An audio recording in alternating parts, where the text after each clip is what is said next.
मुख्यमंत्री विष्णुदेव साय आज झारखंड के अलग अलग स्थान में ली नावे जनसभा। भारतीय जनता पार्टी के पक्ष में करी नावे प्रचार।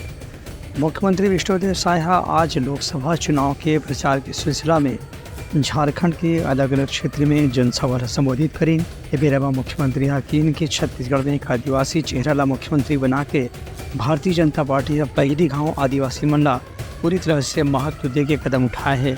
उनकर कहना रहे कि झारखंड भी एक आदिवासी बहुल राज्य है, एक स्थिति यहाँ भी आदिवासी क्षेत्र में विकास पर भारतीय जनता पार्टी के सरकार बनाना बहुत जरूरी है। उनकर कहना रहे कि छत्तीसगढ़ और झारखंड के बीच में एक सांस्कृतिक भी संबंध है, एक स्थिति यहाँ उनका खुद के बहुत आत्मिक लगाव है। उनकर कहना रहे से कि झारखंड के लोग और छत्तीसगढ़ के लोगों मन में एक समानता है। एक स्थिति यदि एक ही दल के सरकार रही, यहाँ विकास की योजना बनाए में भी एक दूसरा राज्य ला सहयोग करना काफ़ी सरल हो ही। ब्यूरो रिपोर्ट उत्तलंघा न्यूज़।